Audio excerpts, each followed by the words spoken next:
I'm greeting you all, my friends. My name is Alex Surnov. The situation with current coronavirus infection in the world is changing, and it changes swiftly. I'm sitting at home.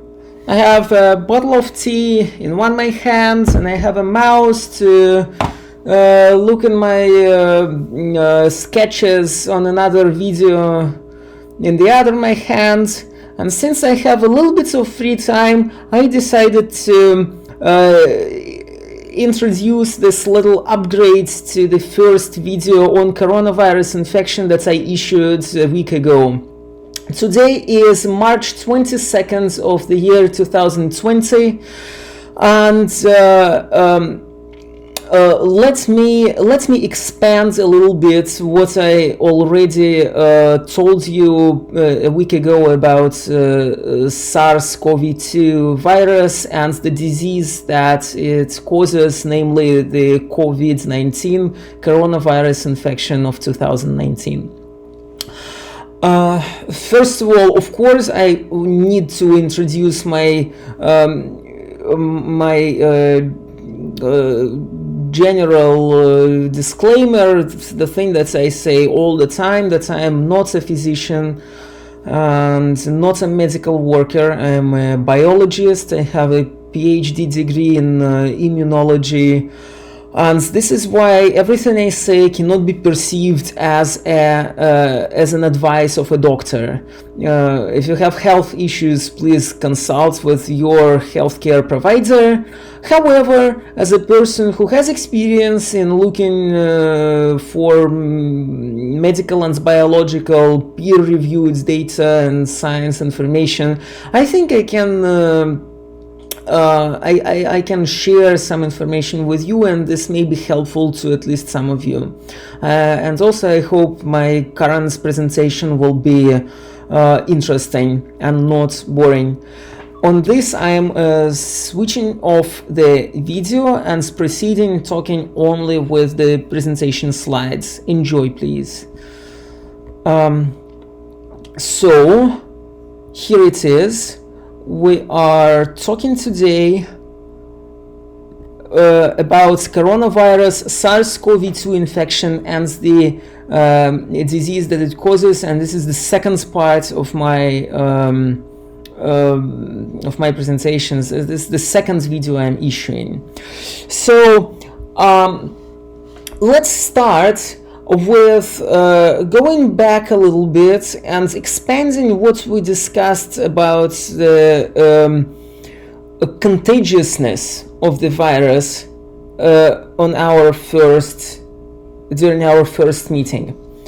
So first of all, I would like to specify that contagiousness is the parameter that you cannot really measure in the experiment directly. It is always a result of mathematical processing of available epidemiological data.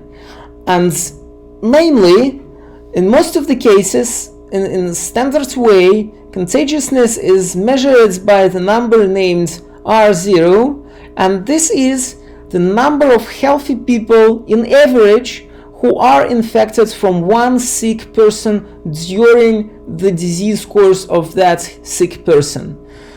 As you understand, a lot of factors impact the actual value of R0, starting with the inherent ability of the virus to infect healthy cells, and then also the density of human population, the presence or absence any quarantine measures, how freely people migrate, how likely they are to stay at home once the symptoms are manifested. Anything like this really takes together, or is taken together, and serves as influences the actual value of R0, I should say. Okay, so enough of the introduction. Let's go disease by disease and compare SARS-CoV-2, that is currently our main character, to the diseases with knowingly with the epidemic progression that we know well about. The references here to the right are compressed in this case, and throughout the presentation there will be only the first author, last name, and the year of publishing, but later, after the presentation, I will give all necessary bibliographical information that you can use to search for this current publication and retrieve it from online libraries. Okay, so based on this mathematical modeling given in this paper, the R0 values for SARS-CoV-2 is at average 2.38 in the beginning, before the quarantine was introduced in Wuhan, China, and it dropped down to 1.36 later, approximately after the quarantine has been applied. We also know the similar numbers about measles, and not similar numbers in terms of the value, but the numbers calculated in a similar manner, and depending on different epidemic onsets and different outbreaks of measles, the R0 value varies from 7 to 32. And please refer yourself to this review here. In contrast, the flu, influenza A, has R0 in the ranges between 1.2 and 1.5. Of course, confidence intervals are larger, but when you retrieve an average value from each publication, this is going to be something like that. Okay. This data places SARS-CoV-2 infection, the current outbreak of SARS-CoV-2 infection, as in between two well-known diseases, and we somehow know what to expect, how fast probably it will expand throughout the population. Okay. Now, once we're done with this, I would like to proceed and introduce some hints that we already learned from the previous epidemic of SARS. I'm talking about SARS outbreak in 2003 to 2004, the thing that was sometimes called as atypical viral pneumonia, or more usually called as SARS per se, SARS by itself.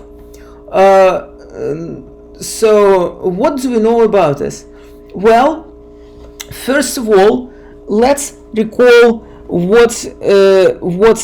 how our immune system works when some pathogen intrudes the body. There are, in addition to the innate immunity, there is also the adaptive immunity, a branch of immune reactions that is that eventually will be responsible for generating long-lasting immunological memory and for making the individual insensitive, to make the person not to fall sick again once infected second time with the same pathogen. Okay, and the adaptive immune response is further subdivided into two branches. The branch which is the B cell branch, so-called B cells. The B cells are those guys that produce immunoglobulins, more generally known as antibodies, and also there is a T cell branch on which we will talk about which we will talk on the next slide. So the B cells and the antibodies that they produce So the B cells produce antibodies, and antibodies are peptide or proteins. I should say they are proteins, which specifically binds the exact antigen. And then, if this antigen is present on the surface of a bacterial cell, for example, then these antibodies work for perforating this bacterial cell. They attract some other proteins from the environment, from the media, from the fluids in between cells, and then these proteins will just destroy the bacterial cell. Or the antibodies can act as a flag, as a little marker that visualize the pathogens for other cells that can come and destroy the pathogen. The pathogens, the cells that destroy other things cannot just be active against everything. Obviously, they have to get a clue. They have to see some marker that would indicate that this exact thing has to be destroyed, right? So the antibodies that specifically binds to certain pathogen also play this role. Okay, so what do we know about the antibodies that were produced against, that were produced in the body of infected and recovered people against the SARS virus number 1 during the 2003-2004 outbreak of SARS? Well, we know that these immunoglobulins, these antibodies, can also bind, as we say in immunology, cross-bind the current virus as well, current SARS-CoV-2. And also maybe these antibodies can also neutralize this new virus. Why I say maybe? Because I just want to be as careful as possible. There are indirect evidence, indirect pieces of evidence that these antibodies can be actually effective against the new virus. However, even those indirect evidence among all other big body of material is published in this paper, Hoffman and co-authors, 2020, in a pretty prestigious journal named Cell, which requires pretty high, which requires basically a lot of experiments for proving the ideas of the authors, and it's trustworthy. I would say it is pretty safe to trust. However, the authors themselves indicate that this statement is not that direct yet, but I'm sure they are conducting research on this further, or at least someone is conducting. So this is what we know. What else? We know that the antibodies that were produced in 2003 and 2004, they are indeed effective, at least against the virus against which they were produced. They can bind the SARS-CoV number 1 and significantly help for suppressing the infection, at least in rhesus macaques. This abbreviation here stands for rhesus macaques. They are common laboratory animals for this kind of study. Although, unfortunately, these antibodies do not persist in the human body for more than 6 years. And this raises a question: how unique such a situation is. Is this pattern of immunological memory something standard, or at least something that we have already seen for other diseases, or it is something that we have absolutely no clue about and we don't know what to expect from it? Well, the short answer, yes, we already know more or less what to expect from it, and such a pattern of immunological memory is not unusual. It is relatively common. And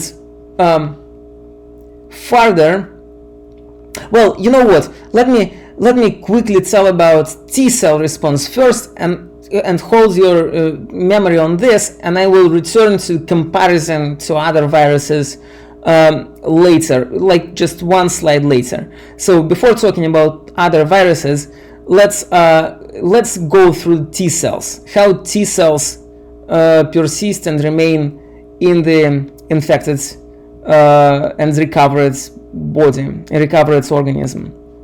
So the T cells can be either CD8 positive or CD4 positive, and we're not talking about CD4 positive T cells right now. Those guys perform a lot of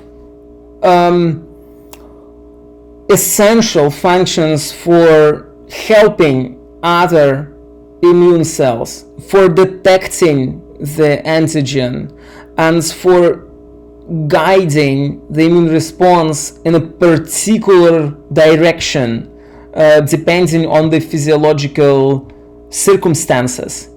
However, the cells that actually destroy infected cells are not them, but CD8 positive T cells, and we're talking about CD8 positive T cells now. So after the infection of SARS, the CD8 positive T cell memory persists for 6 years for sure, and for 9 years, and even for 11 years, longer than the antibody. And yes, indeed, those T cells are important and productive for suppressing the SARS infection. So now we have a pretty good idea what immunological memory has been established in the recovered people from the first outbreak of SARS. Let's compare it to the known viruses and see how usual such a behavior is among other virus infections. So, in short, as I understand, a similar pattern of memory appears against the yellow fever after being induced by the yellow fever vaccine. So just to be clear, obviously it is not the case, I'm emphasizing it's not the case, that the yellow fever vaccine induces the immunity against SARS. Of course not. The yellow fever vaccine induces the immunity against the yellow fever. However, and only against that. However, the behavior of immune cells, according to these two papers, is somewhat similar to the behavior of anti-SARS immune cells that appeared after recovery from first SARS epidemic. So this pattern of immune response is somewhat common, or at least not unique. However, there are other virus-induced diseases that exhibit much longer lasting antibody memory. For example, the immune response, or the antibody, the B cell memory that is induced by MMR vaccine against measles, mumps, and rubella, and also the antibody memory that is induced by smallpox vaccine against smallpox, lasts even longer, according to these reviews, for probably the entire life of the individual. And the same stands for CD8 positive memory T cell, CD8 positive T cell memory as well. there is a little bit of a caveat. The MMR vaccine is discussed to be taken at least 2 times in the life by CDC, Center for Disease Control, and I'm referring here to their expanded report. You can go to page 15 and look through this discussion. Well, it's probably because measles, which is one of the components of the MMR vaccine, does expand exactly in the memory lymphocytes and in the cells that are meant to provide immunological memory, and thus another infection, the second reinfection of measles in long time after the vaccine was introduced may target those memory cells and make the body unable to react quickly as necessary. But this is a special case. Nonetheless, we have no evidence that SARS virus behaves a similar way, and we can proceed on this. Another virus disease that we already discussed is flu, and for flu the immunological memory also lasts pretty long. At least the T cell part of the memory lasts for 13 years. However, here is another footnote. Pretty much every one of you may ask me right now, if it lasts for so long, why do we vaccinate ourselves with the flu vaccine every year, and why do we get sick every year as well? Well, you are unlikely to get sick actually with the same variants of that virus against which you were immunized. The vaccines currently are pretty successful in pretty successfully protecting you against this virus. However, the flu virus mutates very, very rapidly at a very, very high rate, and even being immunized against some flu viruses, you may not be insured against the other variants of the same virus. How do they do it? How do they mutate so much and so fast? Well, and by the way, whether or not it's true that SARS virus can mutate the same much. Well, in short, it's unlikely that SARS virus can mutate the same much, but we'll discuss it later on the next slide. First, I want to introduce a little bit how the flu virus mutates that much, and there are 2 mechanisms. So, first of all, imagine a virus as a little container made of protein and maybe lipids and maybe some sugars that contains inside nucleic acids on which some information is recorded. So this nucleic acid, whether it's RNA or DNA, well, it's RNA in case of SARS, it's contains certain files, certain genes, as we say, and those genes encode virus proteins. And when virus intrudes into a cell, this harmful information takes the control over the cell and makes the cell to produce more and more viral particles instead of producing the natural components of the cell. Well, the flu virus scattered the entire amounts of its own genetic information across several separate molecules of the nucleic acid. And that's why when 2 variants of flu virus infect one cell, some of their individual nucleic acids can cross-migrate from one variant to another, reassort, and give rise to new variants of the same virus. And this variant will be probably invisible for those memory cells that were generated against the previous variants of flu.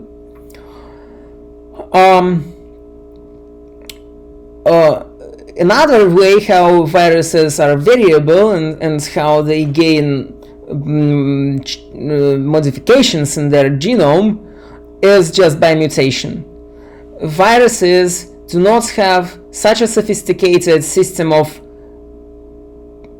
preservation of genetic information integrity as we do and as bacteria even do.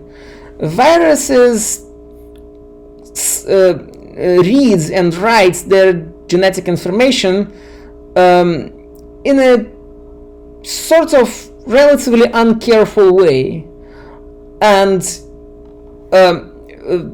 this process is prone for mistakes, for some changes in the information. And since the natural selection provided by our immune response on these viruses is so strong, it is not surprising that only the most fit virus variants survive in the end. Well, shouldn't survive, persist in the end. Yeah. Alright, so that's what I want to say.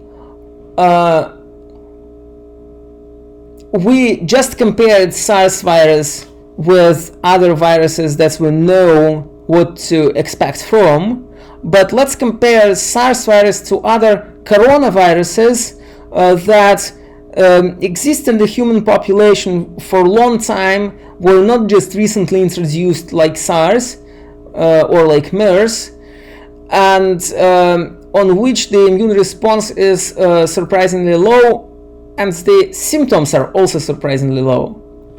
What do you know about them? Well, not that much. There are indeed some human coronaviruses which are not SARS and not MERS, and infection with which usually goes either asymptomatically or just associated with common cold. However, there is not that much really known about those viruses. I had some hard time finding specific information about them. I wrote here that there is almost no effective long-term memory, immunological memory against those viruses, but I want to be very clear here. I don't have enough information, and also this memory can be there, and it can be even long-lasting. It is just not that effective, I guess. But how to measure the effectiveness of this if the infection itself is not that harming? So there are more questions than answers, unfortunately. I will give you some scrambled information about this. For example, some maybe incomplete information. For example, this publication here, made by clinicians and researchers in St. Louis University in the city of St. Louis, the state of Missouri, they found pretty recently that the antibodies that our cells produce against those human coronaviruses, they do bind the viruses, do bind those simple, relatively harmless viruses, but they seem not to neutralize them very well. Maybe reduce the clinical manifestation of the infection, but not enough to induce a very strong, very long-lasting memory. I cannot give any forecast how the evolution of SARS virus, of the current SARS virus, will go, but there is a chance as well that this virus will evolve in the same way as these viruses have evolved, and that in the future, maybe, only speculatively, I'm talking about this only in a speculative manner, maybe the current SARS virus will eventually become pretty similar to those guys, and instead of inducing this rapid and very strong reaction, it will infect the human body, do a little bit of damage on it. The human body will sort of pretend to react against, but just to suppress it mildly and not to harm the entire body. This is just a speculation. I don't know how it's going to be. Alternatively, it can be a worse scenario when the SARS virus remains the same aggressive, however, generates the same low immune response as the HCOV. I personally don't want to even think of such an outcome, but the only way how we can say for sure is to just look at the progress of the situation currently and react on time on every changes and every piece of information that appears.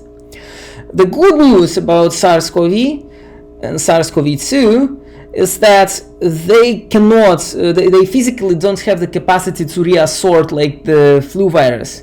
Their genome is recorded on one single molecule of nucleic acid, and even though there are intermediate messengers, intermediate nucleic acids that are transcribed from this big one and then serve as secondary transporter of the information, nonetheless those guys cannot reassort together and create a new whole genome. The whole genome is written on one single carrier, and this is why the only source for modifications for this virus is the mutations. But it's not that scary. All viruses mutate, all viruses evolve, and SARS is the most likely to mutate with the same pace as many other viruses that we successfully already know how to treat, that this successfully treat and successfully fight against. All right. This is what I want to say about human coronaviruses. Now let's talk a little bit about detection. The procedure, the standard biological procedure for detecting the virus genome in the patient is PCR, polymerase chain reaction, and this method is extremely sensitive and extremely well worked out. It's extremely well working. However, there is a little bit of discrepancy about which material to feed into this procedure to get a robust response. So right now, the standard procedure and the tested and proven procedure to detect coronavirus is to feed the material from an oral swab into the PCR machine, and then the PCR machine will give the results whether or not the viral genome is present in the body. However, nonetheless, this approach is utilized by many healthcare facilities and is accepted as a careful and robust. Nonetheless, there is one publication which sort of stands out and carefully questions not the PCR method itself, but whether or not oral swab material always contains the viral genome in case if the patient is indeed infected?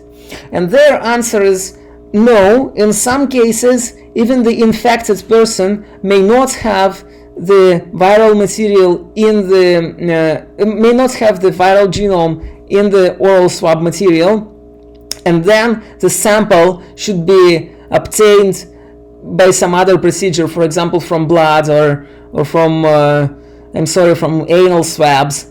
It also works. So I would say there is just one publication like this that I found, and the robustness of oral swab / PCR method of detection is still pretty high. I just feel necessity, feel some kind of responsibility on bringing it up and saying that some researchers do question this this method of sample collection. Okay. In addition to detecting the genome, the nucleic acid of the virus, there is also a way to detect the immunoglobulins, the antibodies that the body produces once infected.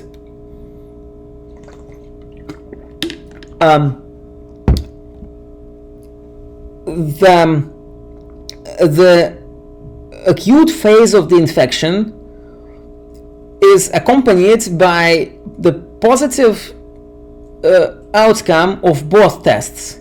The test for the viral genome that measures actually viruses, and the test for antibody, which measures the human response on the virus.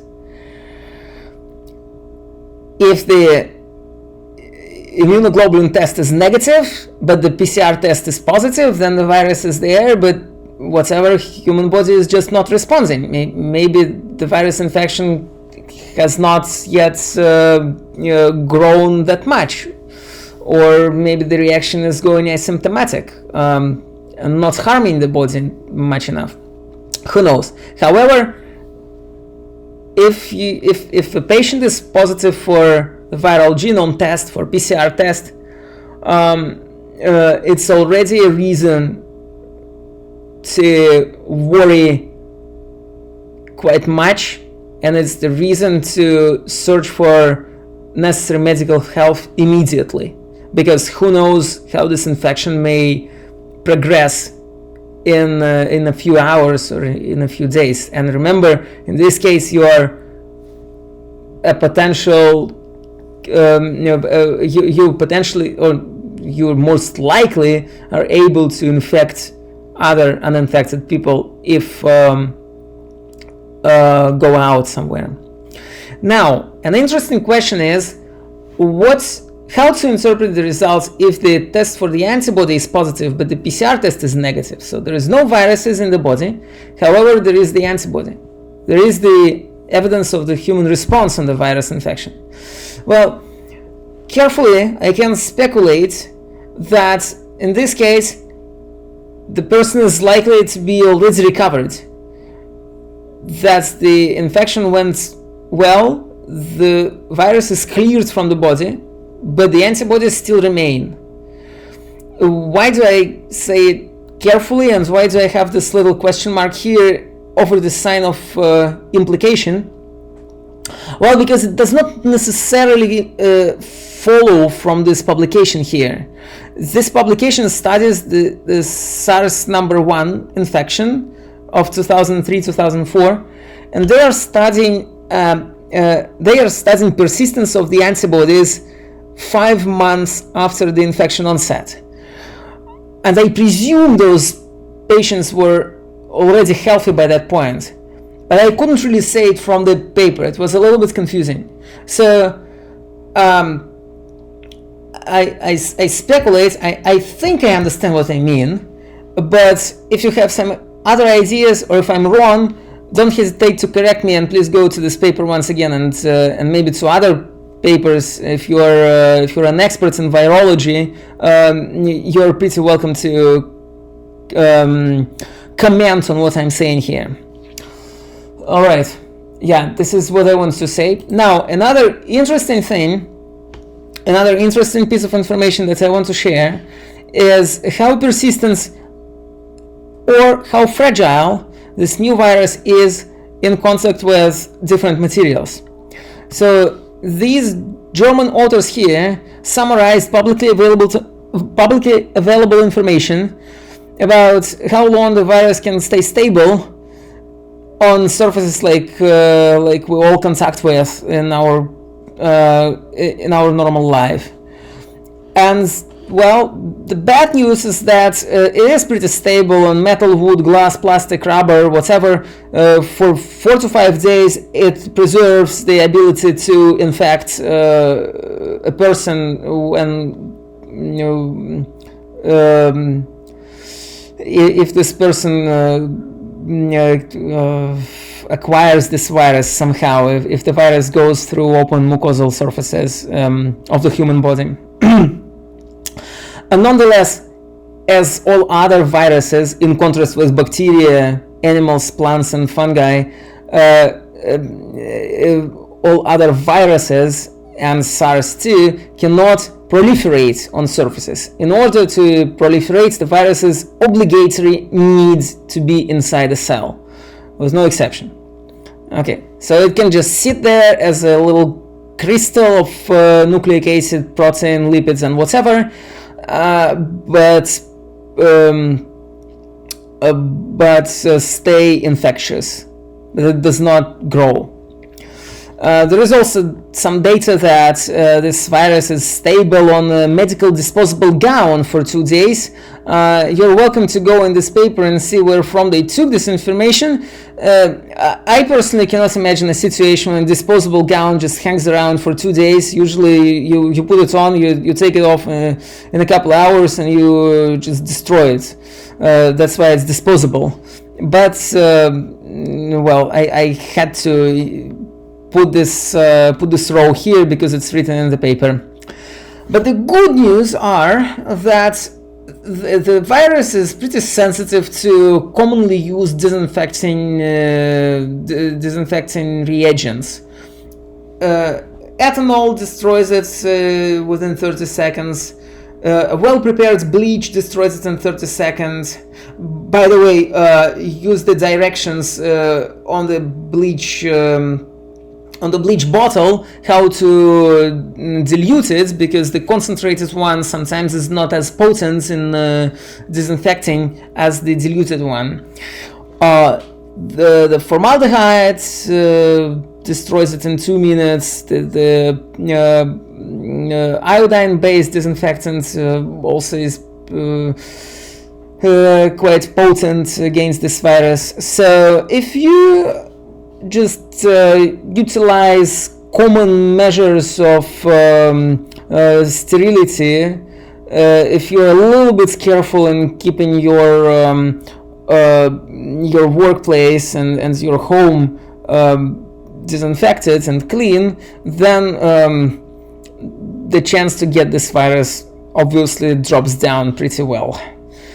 The last thing I want to talk about today is I would like to give you some updates on drugs. In my last presentation I told that drugs are being developed.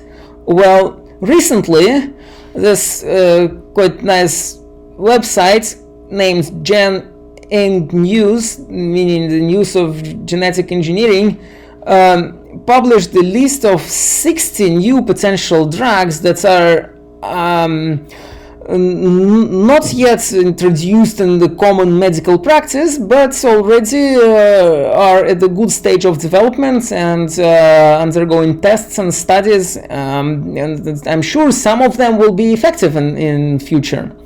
For example, this list includes this substance named tocilizumab, which is an antibody produced by Roche company, and this is the antibody against our protein, against interleukin-6 receptor. And first, this antibody was published to be effective at rheumatoid arthritis, but essentially what it does, it suppresses the immune reaction of the body. Why on earth do we need to suppress the immune reaction on the body in case if the infection is ongoing? Well, some suppression may be needed because sometimes the immune reaction is too strong and it's harming to the body by itself. The fight between the virus and the immune system is a real battle, and the tissues of our body can be damaged by both, by the virus and by the immune system. So this antibody here is suggested to suppress a little bit the immune system and to make sure that it doesn't destroy our own tissues at the process of fighting with the virus. Something like this. So what else? I also mentioned in my previous presentation the chloroquine, the drug that was pretty perspective a couple of weeks ago, and that's already underwent some clinical tests.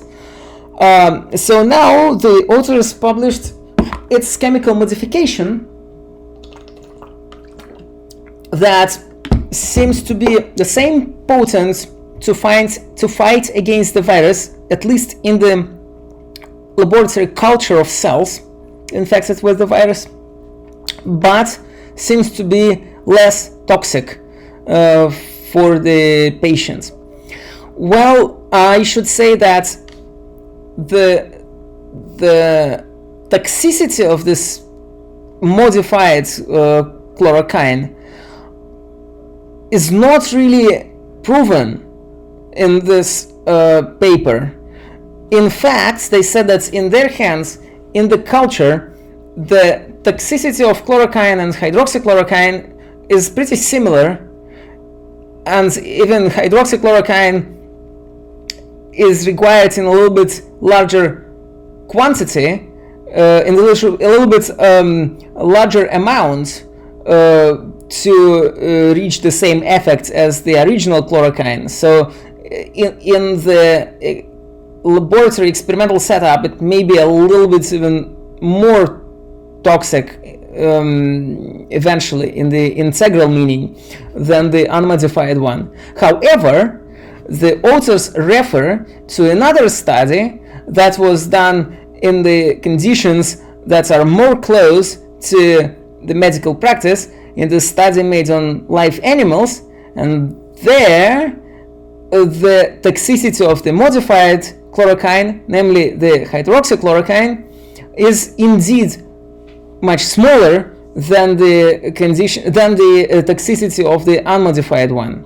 So anyways, this the work on this drug is going on, and like, who knows, maybe this is going to be something that helps us to fight against the virus. So we're going to watch it. We're going to keep an eye on it and monitor the situation. Now, the viral particles enter the lung cells through binding to the receptor named ACE2. This protein, ACE2, is expressed on the surface of lung cells. The virus hooks on them and thus makes the cell to swallow it and to let it in, to let the virus particle inside the cell. And this is why there was a question that I was asked some time ago, whether or not there are approaches that block ACE2, that put kind of a shell on it and prevents it from binding to the virus. In case if this is successful, then the common expectation would be that the virus just cannot get into the cell, right?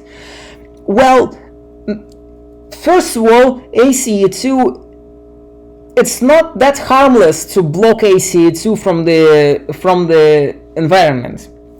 The lung cells do need ACE2 for maintaining their integrity. The ACE2 has some protective role to the lungs, and if you block it, the lung cells will not be happy. So it is discussed here in details in this review, and also the same fact is mentioned, however not discussed in details in this paper. Nonetheless, maybe it is a worth price to pay, and maybe it's indeed necessary to block ACE2, and even though it will harm the lungs a little bit, still the benefits from clearing the lungs from the virus will be greater than the negative impact of ACE2 blockade. And indeed, such an approach is being developed by the company named Impact Biomedical. Again, we will keep an eye on it and see what comes out of it. Now, another inhibitor of the virus entry targets not against ACE2, but also targets against this protein with this beautiful notation that also serves for the viral entry. This protein somehow primes SARS virus to enter the cell. And here in this paper, the authors show that in vitro, in the culture, meaning in the culture of cells infected with the virus, the chemical inhibitor of this protein does help to reduce viral infection. Well, we don't know whether or not this inhibitor can be an effective drug, but it is also a prospective